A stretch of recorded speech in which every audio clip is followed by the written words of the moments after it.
B.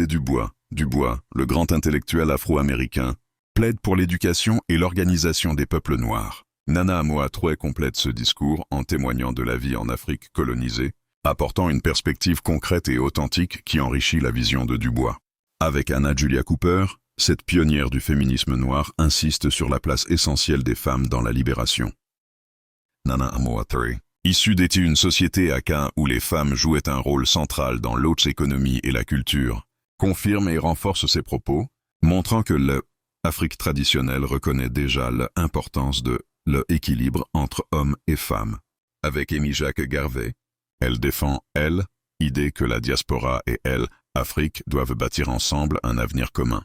Nana Amoattroe établit un lien puissant en affirmant que les luttes de la diaspora ne peuvent être séparées des combats menés sur le continent. Leur échange symbolise le pont vital entre Afrique et Amérique. Avec Dantès Bellegarde, diplomate haïtien, Bellegarde voit dans le panafricanisme un mouvement global unissant Afrique et Caraïbes. Avec Nana Amoattroe, ils incarnent l'ode d'unité entre deux mondes. Celui des îles marquées par histoire de oppression, et celui du continent africain encore sous emprise coloniale. Les défis et obstacles. La voix de Chief Nana Amoattroe ne résonne pas sans opposition. En tant que représentant africain, il sait que ses propos sont surveillés et parfois étouffés par les autorités coloniales. Mais sa détermination le pousse à parler malgré les risques. Son courage inspire les autres délégués. Il rappelle que le panafricanisme ne doit pas être seulement une idée, mais un mouvement enraciné dans la réalité africaine.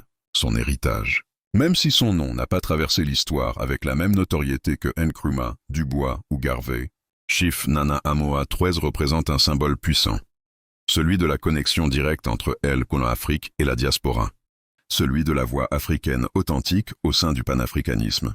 Celui du chef traditionnel devenu messager de l'unité et de la dignité des peuples noirs. En conclusion, Chief Nana Amoattroe nous enseigne que l'histoire du panafricanisme ne se construit pas seulement dans les livres ou dans les grandes villes de et Occident, mais aussi dans les traditions, les villages et les communautés d'Afrique. Son rôle au 4e congrès fut celui d'un passeur. Il a relié, Afrique colonisée aux luttes de la diaspora et a semé les graines d'une conscience commune. Merci d'avoir suivi ce récit. Pour que la mémoire de Chief Nana Amoattroe continue de vivre, abonnez-vous, partagez cette vidéo et laissez un commentaire. Ensemble, faisons résonner les voix de ceux qui ont œuvré pour unité et la liberté des peuples africains. Découvrez aussi d'autres grandes figures de l'Afrique et du monde sur notre page.